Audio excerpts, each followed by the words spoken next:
Assalamualaikum warahmatullahi wabarakatuh. Perkenalkan, nama saya Muhammad Akmal Al-Farizi, NIM 201 042 1022. Saya dari Prodi Akuntansi. Di sini saya akan mempresentasikan tentang analisis aspek hukum bisnis dan etika tentang kasus Antam digugat Budisaid. Yang pertama adalah gambaran umum kasus. Kronologi kasus Antam digugat oleh Budisaid berawal Budisaid mengajukan gugatan terhadap PT Antam sebagai tergugat, I. Endang Kumoro tergugat 2, Misdianto tergugat 3, Ahmad Purwanto tergugat 4, dan X Yanggraini tergugat 5. Selain itu, turut tergugat pula Butik Emas Logam Mulia Surabaya, serta 5 orang karyawan PT Antam dan PT Inkonis Nusa Jaya.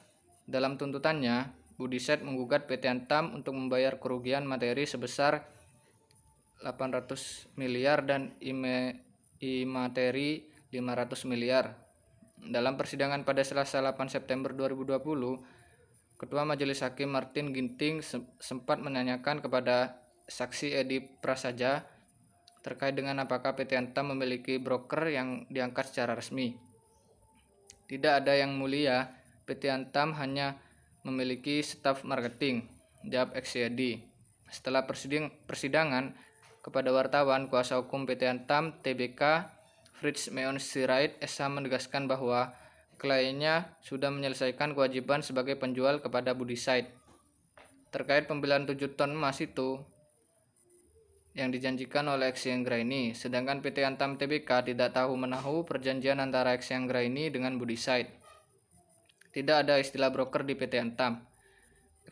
X Yanggraini juga bukan karyawan ataupun mitra PT Antam Tbk, kata Meson Sirait.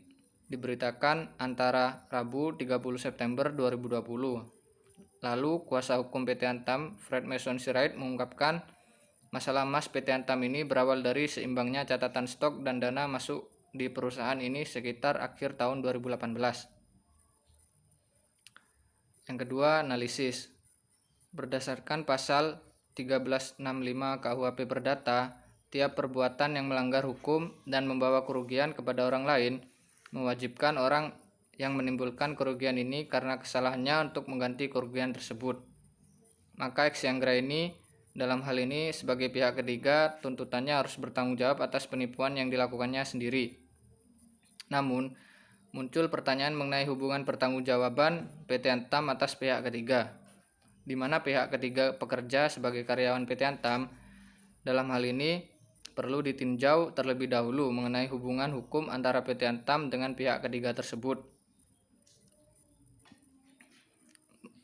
Hubungan hukum adalah hubungan antara dua atau lebih subjek hukum yang selanjutnya ada hak dan kewajiban pihak yang satu berhadapan dengan hak yang berkewajiban yang lain.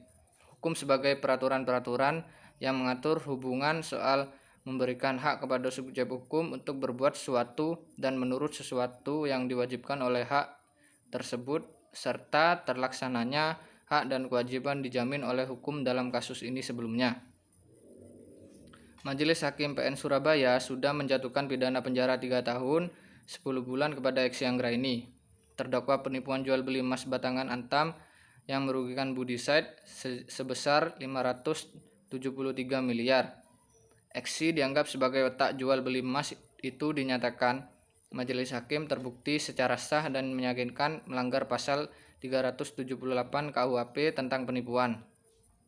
Sudah diketahui dalam bisnis terdapat suatu prinsip etika yang harus dipenuhi sebagai syarat untuk berbisnis, yaitu salah satunya menjaga kejujuran. Nah, dalam kasus ini sudah diketahui bahwasannya oknum tersebut telah melakukan penipuan dan secara langsung sudah melanggar etika bisnis.